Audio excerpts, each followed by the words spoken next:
In today's episode of the podcast, I'm going to take a slight segue from this conversation around reclaiming Christianity, although it's only a slight segue, it's still related, to ask you a question. I want to ask you, what do you stand for?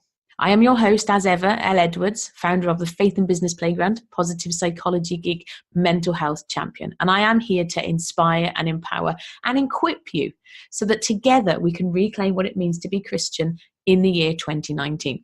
If you're an entrepreneur with big dreams and ambitions, if after listening to this episode, you realize that what you stand for needs some support in order to collectively get it out there more, I would invite you to schedule a time for the two of us to talk, because I do work one-on-one with people to get those big projects finished. faithandbusinessplayground.com/talk is where you can arrange a time for us to have a conversation.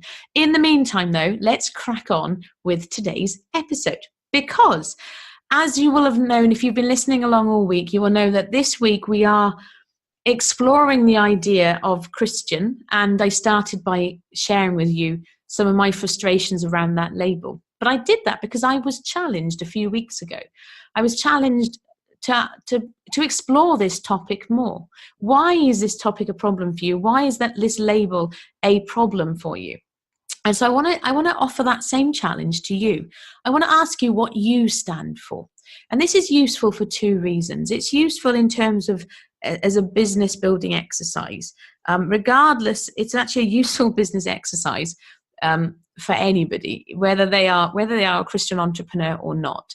I imagine that you're listening to this, you are a Christian entrepreneur, even if you struggle with the label Christian like I've been doing, because otherwise I imagine this won't necessarily be your thing. However, it's a really useful business exercise regardless, because Simon Sinek said, people don't buy what you do, they buy why you do it.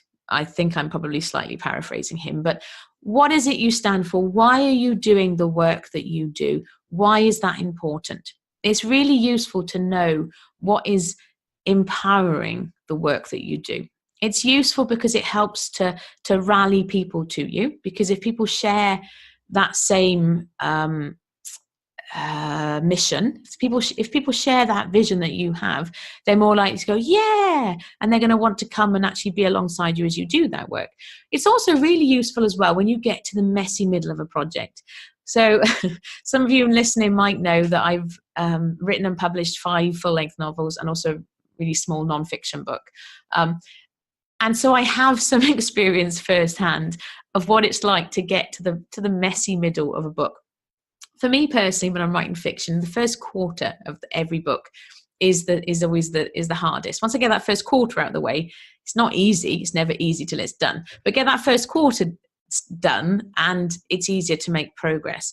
But whenever you're faced with any big project or any big thing that you want to put out there in the world, you're going to get to a point where you've invested so much time you don't really want to stop, but the finish line still feels way over there. And if you can identify and actually articulate why you are doing the thing that you're doing, what do you stand for, why is it important, it helps supercharge your motivation. And I mentioned my non-fiction book. This is one of the exercises that I do have people do as part of the book is about goal setting, but it makes it sound really boring. And I like to think it's not boring at all.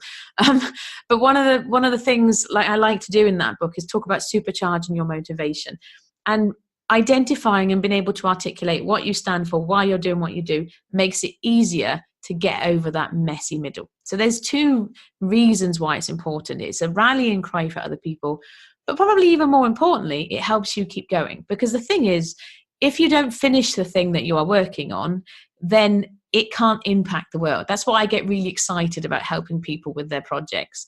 Particularly, I particularly love working with mission-driven, purpose-driven entrepreneurs. I famously said, I said it in a small group, so it's not really famous. Infamously, I infamously said a few weeks ago that I'm not particularly interested in helping somebody write a book about a widget. I love working with entrepreneurs who have a world-changing story to tell, even if it's just their small corner of the world, because that stuff's important. That stuff is exciting. Words are powerful. And we can make a real difference with those things that we put out there in the world. But if they don't get finished, then it's completely pointless. And so that's why I'm challenging you today and inviting you to, if you haven't already, take a moment to consider, what do you stand for? Why is this important? And you can do this on 2 levels. You can do it with an overarching why for your entire life and business. I've done that.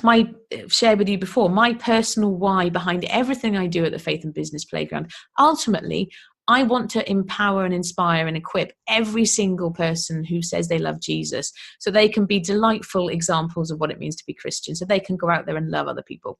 That's my ultimate overarching why behind everything that I do. So you might have an overarching why behind everything that you do. But I also would encourage you to identify, okay, why this particular goal? So within our businesses, we will have, there's the big picture stuff, but then I personally encourage my clients to break it down into 90 days, because it's really easy otherwise to just, the year is too long. Like, you get distracted. I do anyway. And so it's great to have those big pictures, but what are we going to do quarter by quarter to make progress towards that overarching big plan?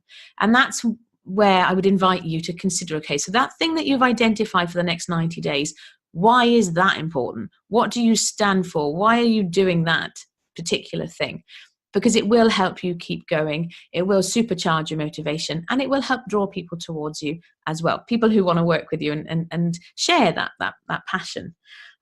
This feels like a decent enough segue to remind you, like I mentioned at the start of the episode, if you are listening to this and you do have a big goal or project, or particularly if it's something you've kind of started but you find yourself stalling and you're ready, right, I have to get this done, I choose to get this done, I would invite you to schedule a time for us to have a conversation to see if I can support you in that process.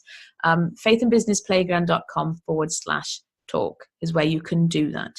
But your homework, if you want, and I'm laughing as I say that, I used to be a teacher, your homework for today, for this episode, is to consider what do you stand for, and take it in both levels in terms of your overarching why, but also on a goal by goal basis as well, because it really will help you get over the messy middle. Okay, excellent. I shall be back tomorrow with the final episode of the week, where we're going to be asking the question, is Jesus your CEO? That's tomorrow's episode. In the meantime, as ever, thank you for listening. If you're not already subscribed, to do so, please go to faithandbusinessplayground.com/listen. I'm also tomorrow on Friday releasing my notes from behind the mic. They go out on a Friday, so if you want to sign up for those, same link applies for that as well. In the meantime, wishing you a delightful day. I shall catch up with you tomorrow. Take care. Bye-bye.